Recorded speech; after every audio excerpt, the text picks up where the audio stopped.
Hi there, it's Debbie from celestialastrologyhealing.co.uk, and today I'd like to talk about the forthcoming solar eclipse in Libra on Saturday, the 14th of October at 1954 Universal Time.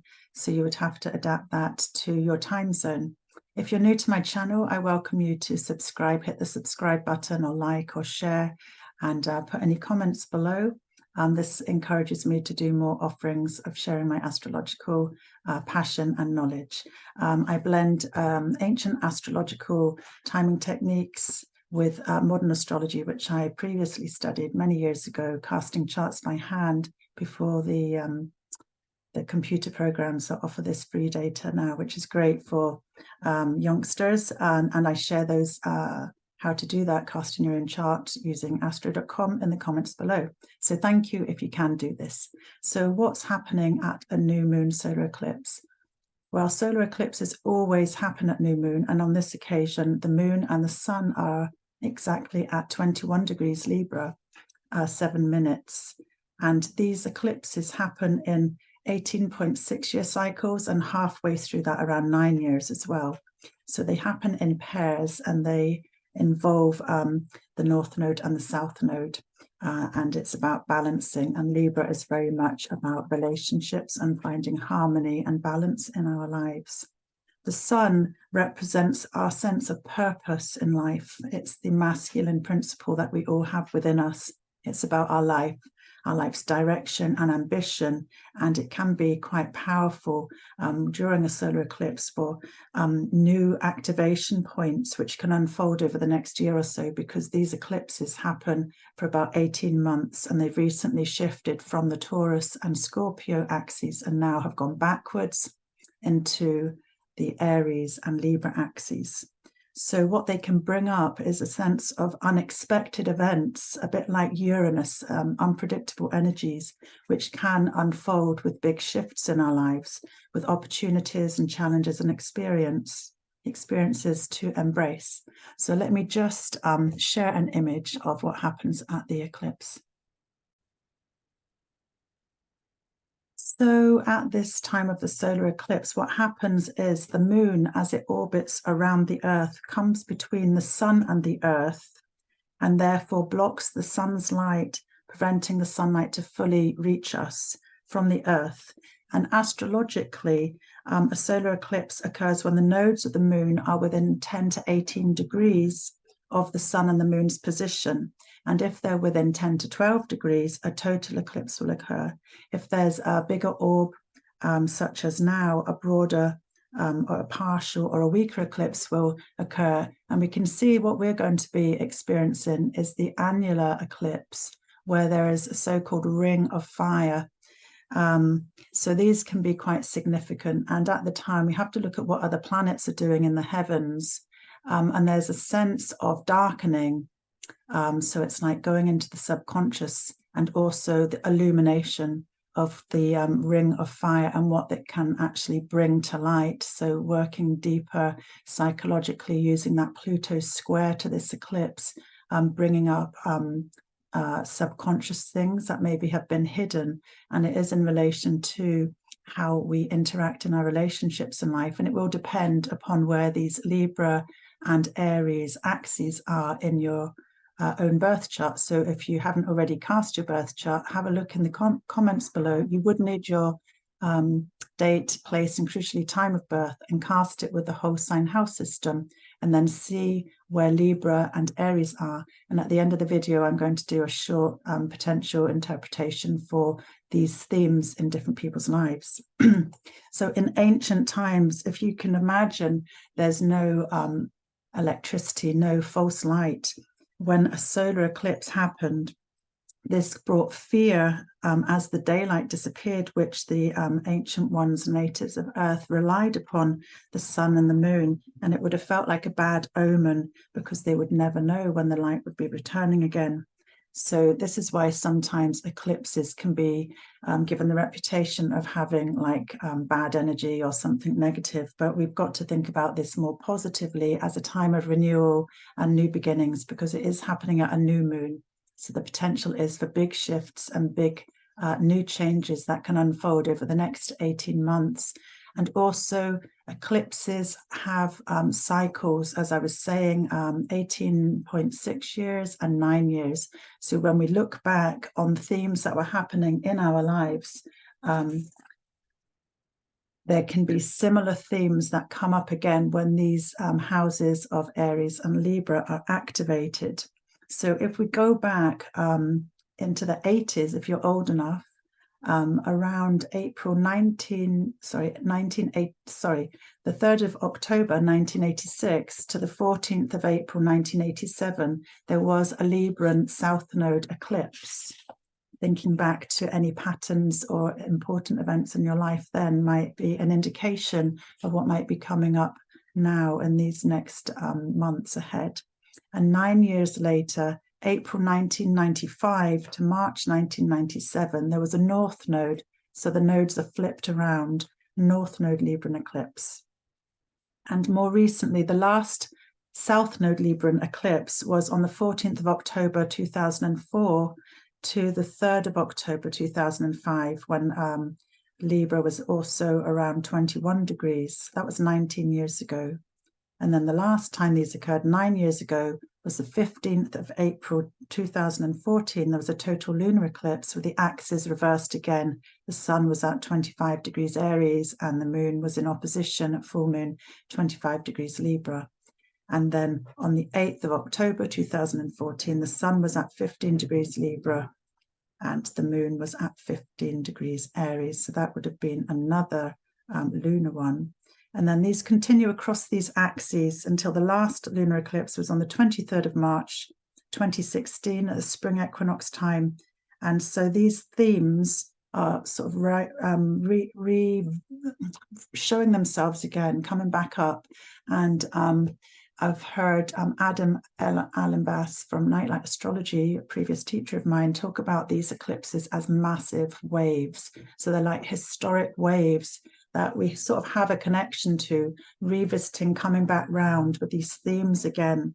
So they bring up some sort of memory of experience, but we are always evolving as human beings, developing, maturing. So they may be similar, but obviously as we evolve, they may feel different because we're not the same person that we were maybe 9 and 18, 19 years ago. So on a mundane level, the sun represents solar figures, the masculine principle. So in our societies, it can represent the downfall or some weakening of energy for males, like in royalty or politicians or country leaders.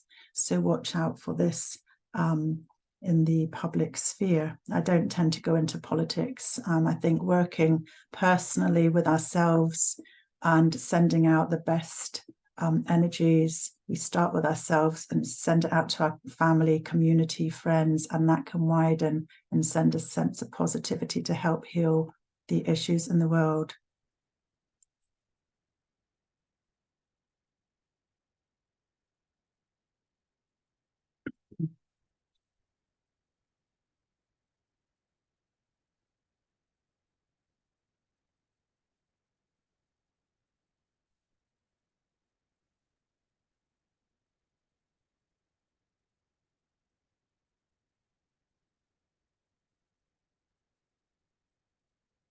Each solar eclipse will be different to the previous eclipses because you have to look at what the planetary weather is doing in the heavens. So this will bring up different energies. And as I mentioned already, Pluto is at the end of Capricorn, a cardinal sign, and therefore will be squaring or in opposition to the cardinal signs of the zodiac, which are Aries at spring equinox, cardinal fire, Cancer at summer solstice, cardinal water, Libra, cardinal air at autumn equinox, opposite Aries, and Capricorn, cardinal earth at winter solstice.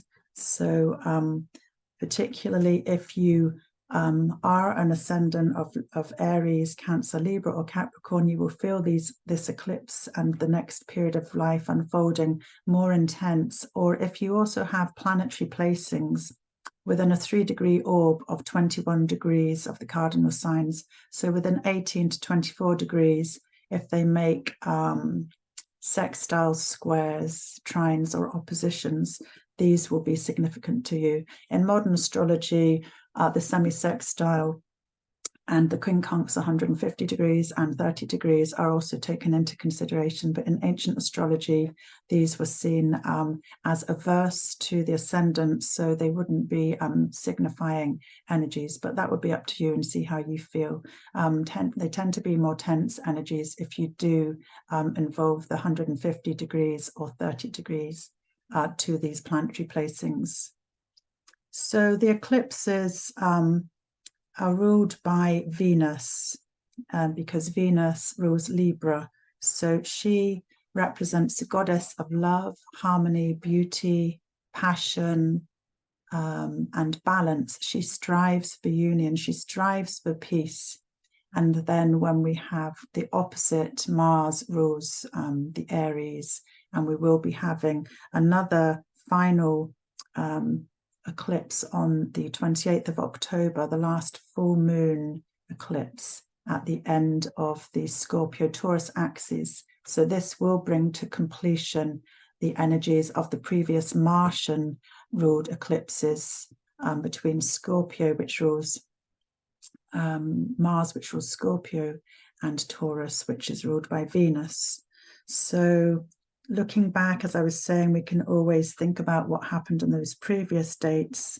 And looking forward, I can now bring up a chart of the heavens at this solar eclipse and see how this may affect different signs of the zodiac.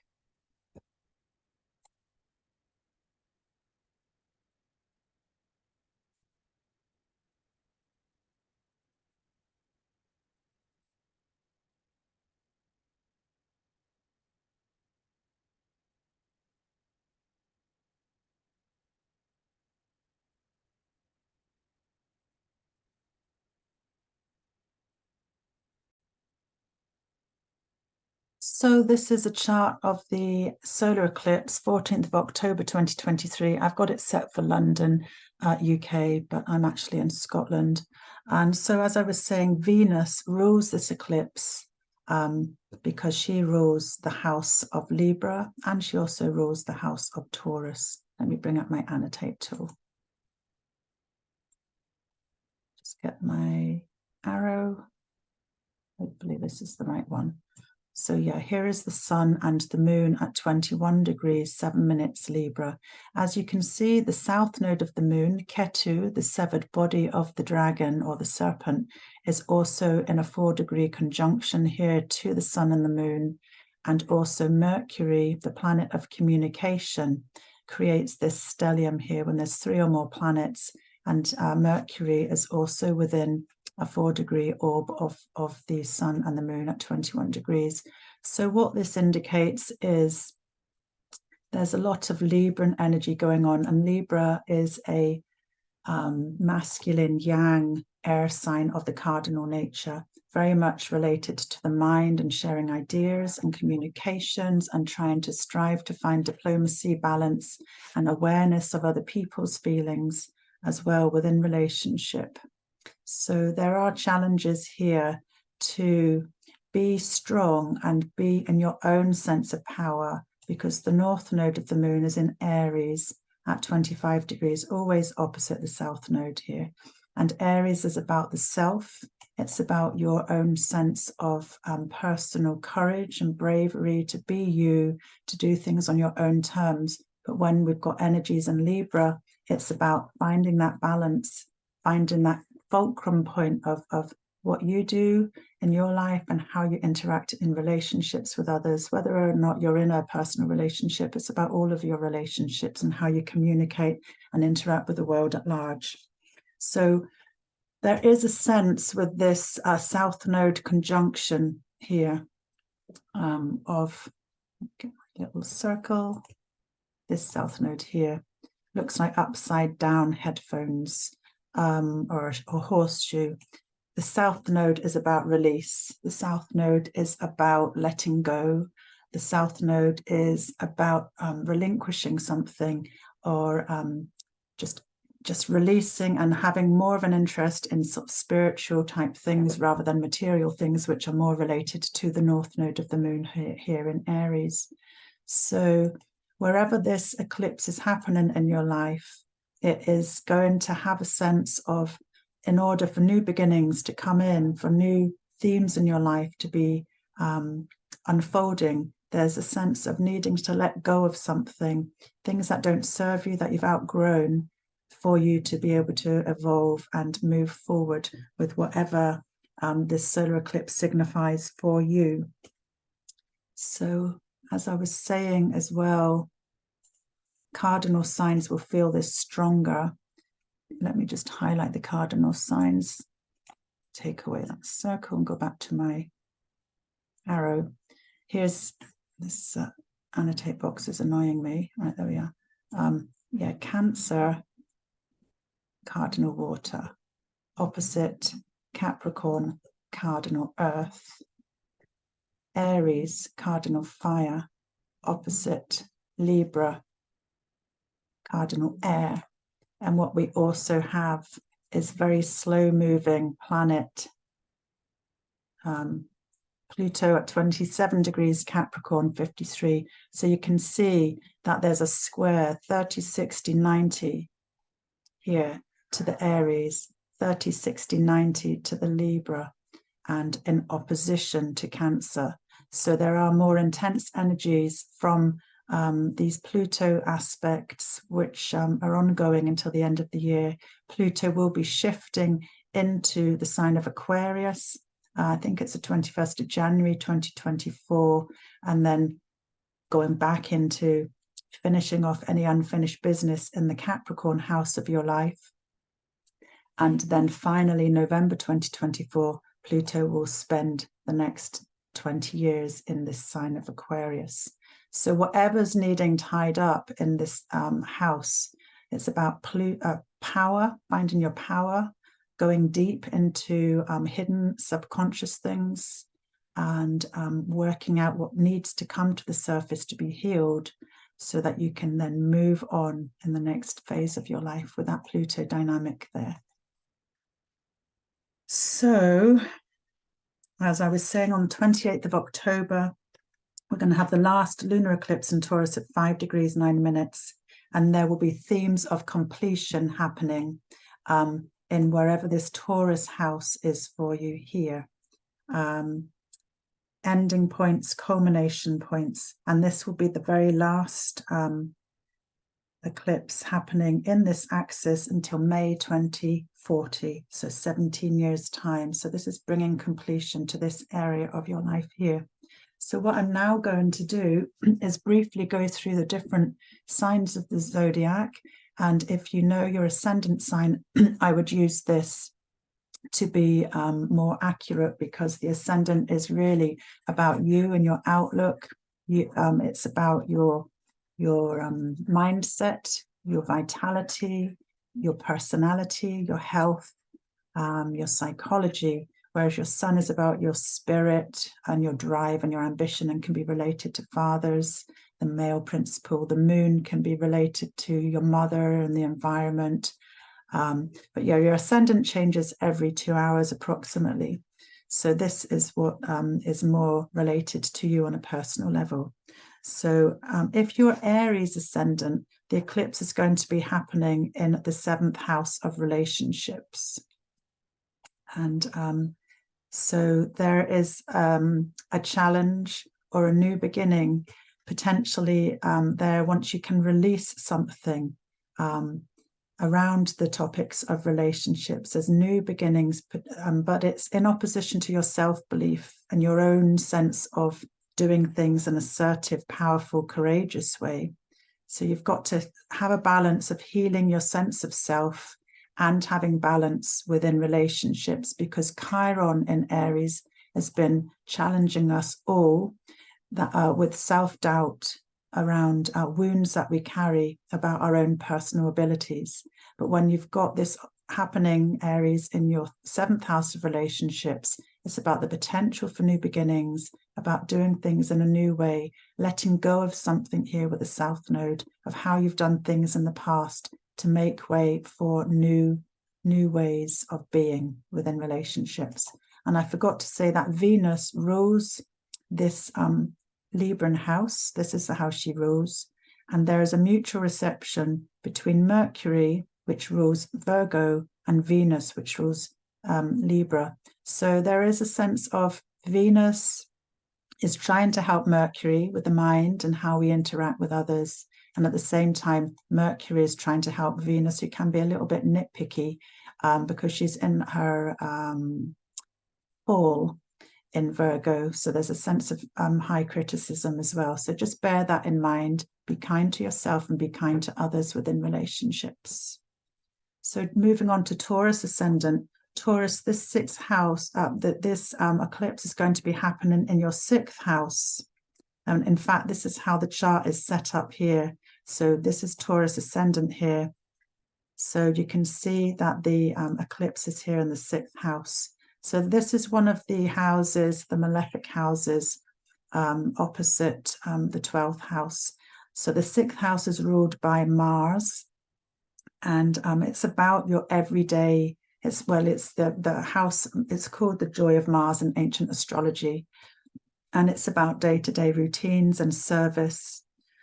Your routines that are quite mundane, rituals, day-to-day work.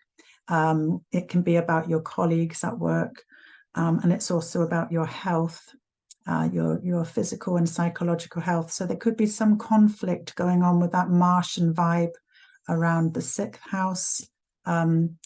And there's maybe a sense of letting go of something in your routines, things that you've always done, to make space for changes in these daily routines. And it's opposite this 12th house, which is Saturn's joy. The 12th house is more hidden. It's more about your subconscious and hidden realms. So sometimes, there can be a sense of feeling a bit isolated in this area unless you're practiced at working with yourself on a deeper level, maybe going into more meditative practices, dream work, listening in, but also with that sense of healing and giving yourself a boost for thinking about what you are able to do, rather than beating yourself up and feeling like you have to rely on others in relationship.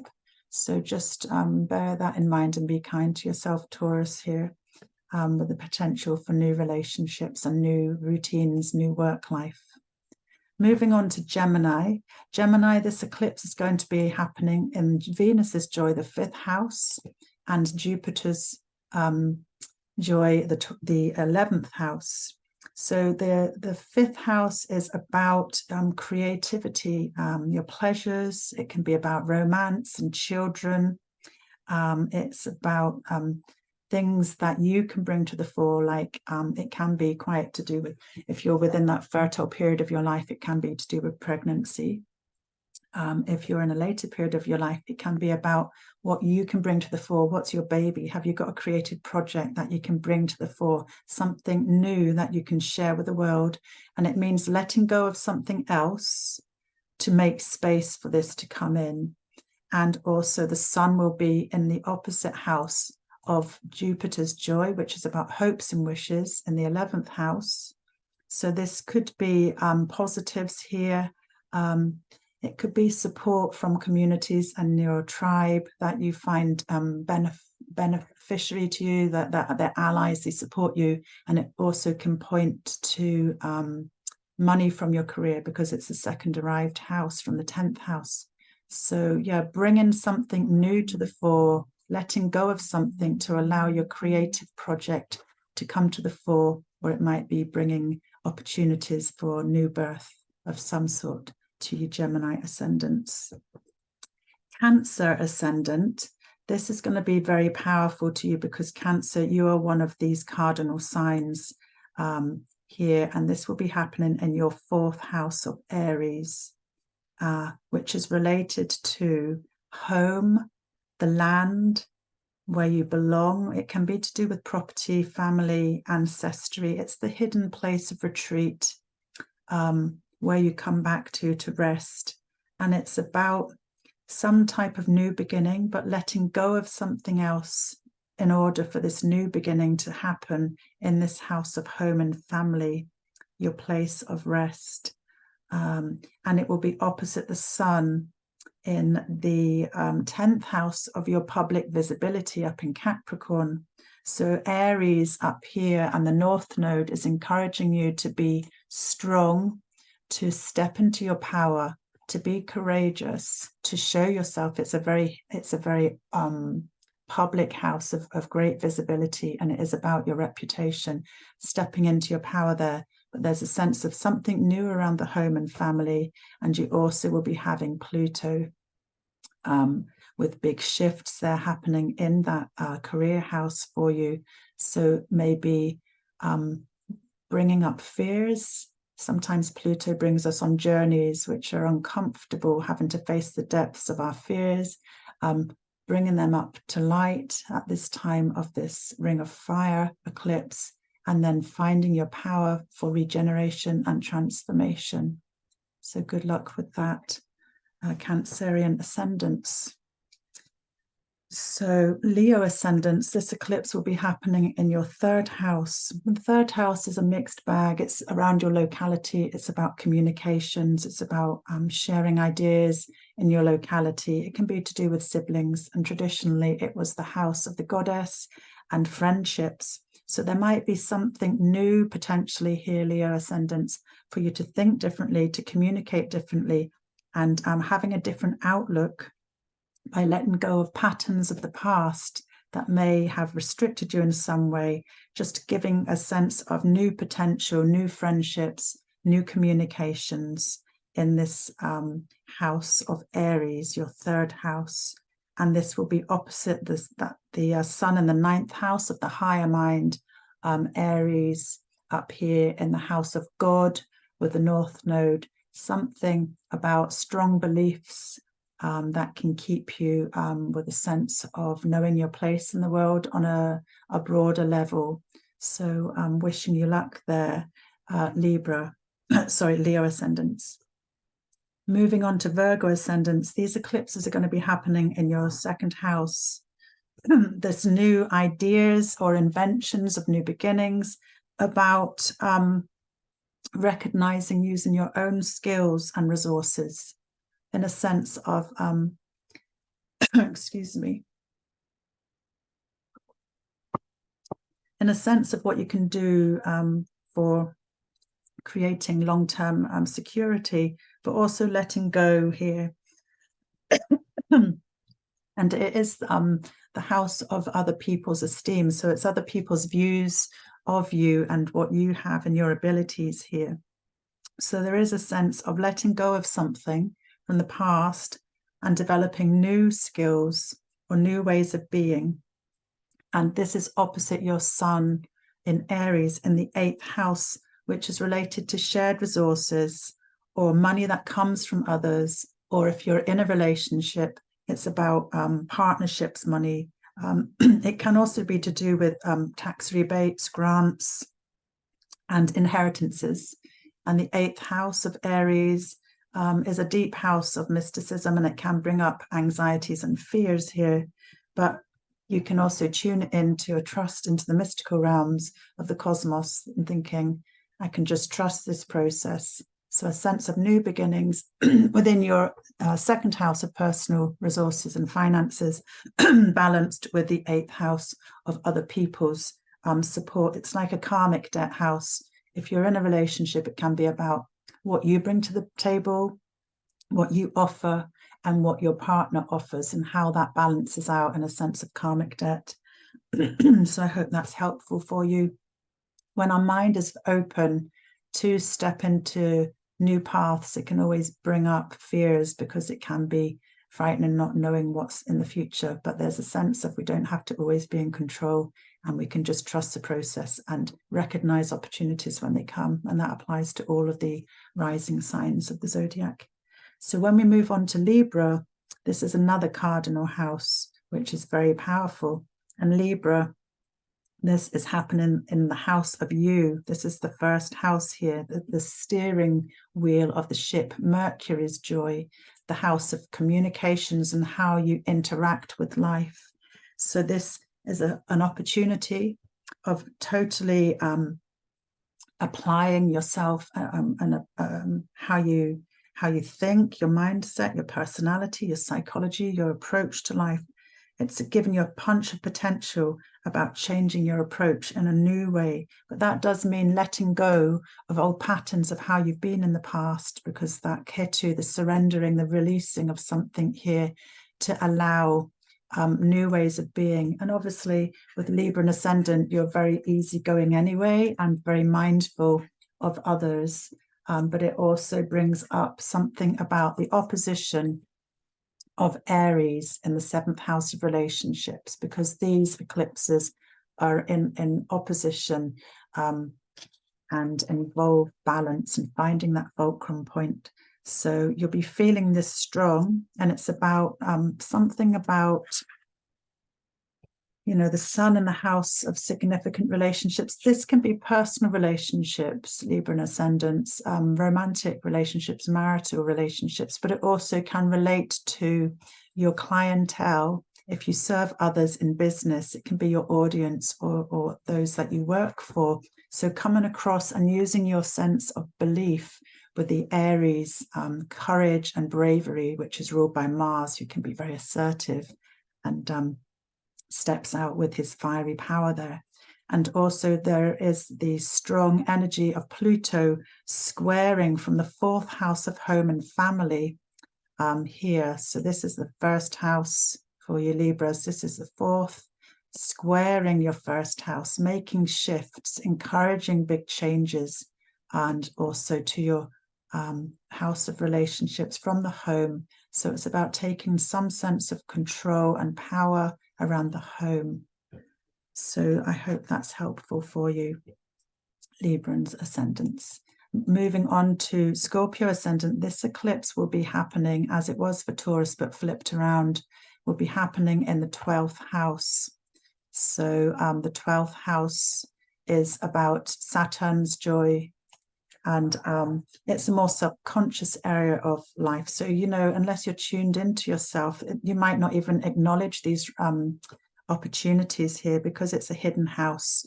It's the house of retreat and privacy. And yeah, there could be some depleting things happening, because in the 12th house, there's a sense of feeling out of control because it's the furthest house away from the 1st house. So it can be the house of self-undoing. It can be about trying to break these patterns of addictive things that we've done in the past, which maybe haven't been helpful for us.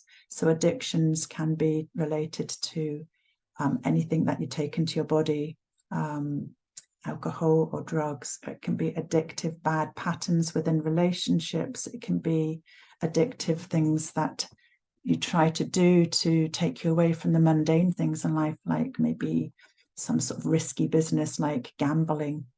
So it's a sense of letting go of some subconscious old patterns to make space for something new to happen here.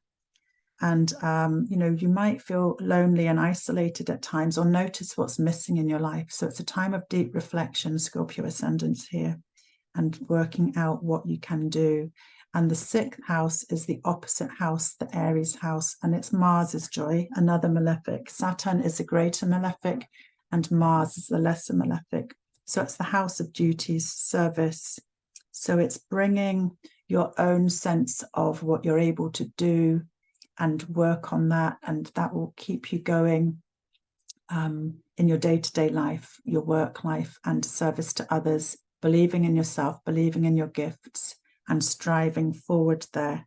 So you may have a little bit of either a competitive nature happening alongside colleagues, or maybe some conflict. But Chiron here encourages you to recognize your strength and believe in yourself, Scorpio Ascendants. So good luck with that. Sagittarius Ascendants, this eclipse is going to be happening in the 11th house, which is Jupiter's joy, the greater benefic. So this may bring opportunities for some sort of new beginning in the house related to your friendship groups, your relationships with your community, tribe, those that you feel like a family. But because Ketu is also here, there is a sense of, if you feel like you've outgrown some relationships, or some friends or a friend isn't really on the same path as you anymore, there's a sense of just letting go of that, really, to make space for new relationships coming in. If that doesn't resonate with you, and there's a sense of release. And there also can be a sense of potential opportunities and rewards from your work life, because the 11th house is the house of hopes and wishes, and it's the second derived house from the 10th house of occupation. So new opportunities coming in, rewards from work, and public recognition and reputation may be highlighted here, unfolding over the next year or so. And also the sun is opposite in Aries in the 5th house of creativity, Venus's joy, encouraging you to use your own skills and bring forth what you've got, your own sense of unique energy and creativity.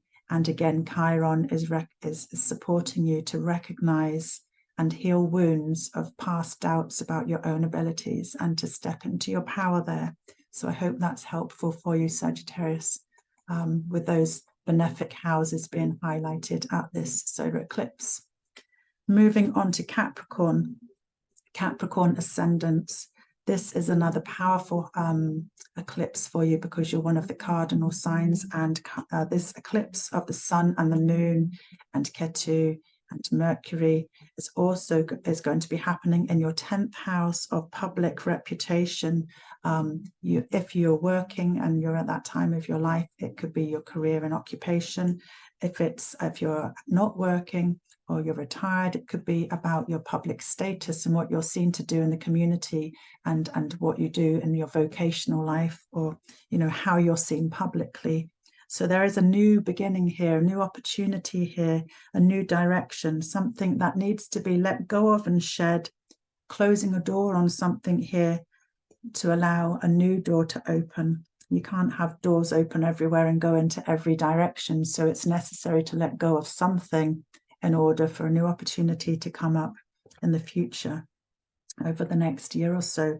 And again, the sun is opposite in the 4th house of home and family. So there's a dynamism between finding balance between your outside life, what you're seen to do publicly, and the house of home and family, which has Aries there with a Martian energy. So there could be some sort of necessity to balance things out if there's any discord around home, because Mars rules Aries. There could be some conflict, some competition, some disagreement there that needs to be smoothed out.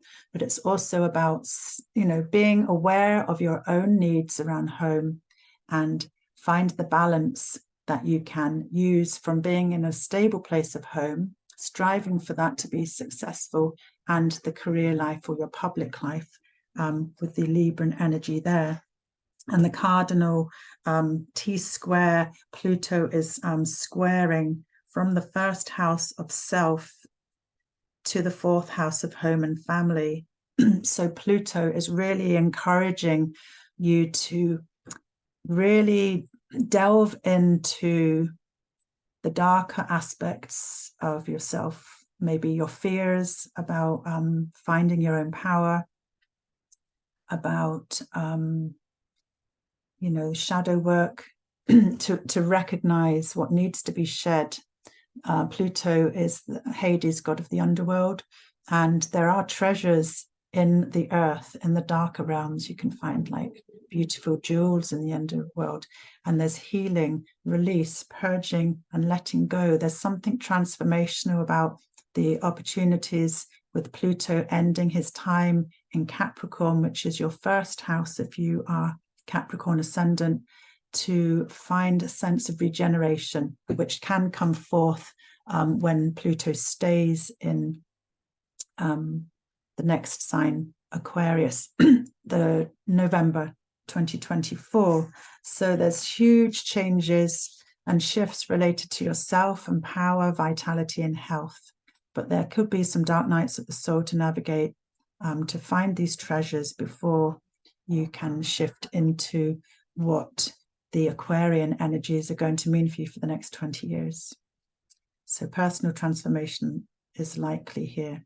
I've talked quite a lot for you there, but it is very powerful when Pluto is in your first house. It's ending something before new beginnings. So moving on to Aquarius ascendant, this eclipse is happening in the 9th house of Libra. So it's widening that sense of the higher mind. This is the house of God. This is the house of finding truth, wisdom, and understanding. So there is, this house can also be related to religion and spirituality, pilgrimage. It can be further education. It can be foreign shores, interest in other cultures, things like that, Aquarius. So long distance travel, there might be opportunities for something involving other cultures. But in order to make space for this, there's a sense of letting go of something. It might also affect some of you Aquarius ascendants with changing your belief system in some way, closing the door on something, letting go of something that doesn't nourish your soul, and finding new directions in life that are going to fulfill you on that higher mind level, to understand life and your purpose in life.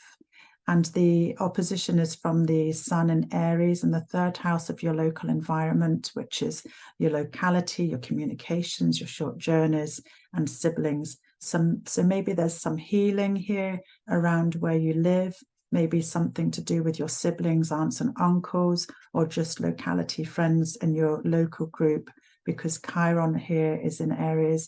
And there's something about believing in yourself, in your day-to-day life, because Aries is very much an independent sign of the zodiac, like the Fool stepping out in the tarot, with that sense of courage, bravery, and naivety. It's a very young feeling.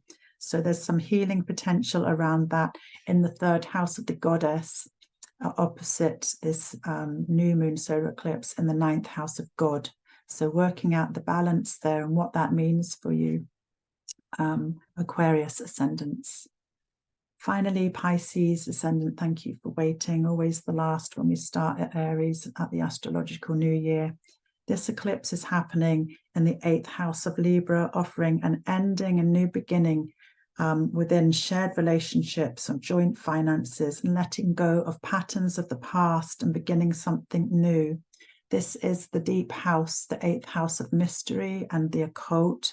So generally Pisces ascendant or sun signs or moon signs are very much have that sort of connection with that trust in the universe and that openness to other realms. So, trusting in a deeper way, looking for guidance, vision in this mystical house, which may involve spiritual practices to help ease any anxieties and worries, because the 8th house can be also about anxieties and stresses there. This is navigating something around karmic debt, about other people's money, something about what other people do for you, and in that sense of what you do for other people, what they offer you, what you offer them, where is that balance? And it's a sense of letting go of something there, but there could be new opportunities there in this 8th house. There could be income coming in a sort of chunky money. Call out to Laurie of Lunatic Astrology. She calls the 8th house the chunky money house, because it's not about your own finances and what you create. It's about money coming in from others, and that is in the 8th house of inheritances, or it can be money coming in from things like tax rebates, grants, unexpected areas there. So there's a balance there with the 2nd house of Aries, which is encouraging you to believe in your own abilities again there, about your own skills. And, there's Chiron there challenging you to be brave and to be courageous in that way, but also acknowledging there's something new, an ending and a new beginning in the way that you share money with others, or how money comes in for you in that 8th house. So this is just one potential here. Those interpretations, sometimes these things resonate with you, but if you go back and look up the previous periods of when these eclipses happened in these Libran areas of your life, then you can maybe glean more information there and see how you can navigate the changes ahead. So if you look in the transcripts below, if you watch this video, I've quickly mentioned it again, the 3rd of October 1986 to the 14th of April 1987, and then 9 years later, April 1995 to March 1997. And then we had 14th of October 2004 to the 3rd of October 2005. And then the 15th of April 2014, and then the 8th of October 2014, and then the 23rd of March 2016. So I don't know, I'm not very good with my memory thinking back, but some people are, and so it could be helpful for you. But just be kind to yourself during this time of the solar eclipse. Remember that this darkness can be about going deep, thinking about relationships, thinking about balance, because that's what Libra, the sign of the scales, is. It's about finding balance, finding harmony, but also not losing yourself.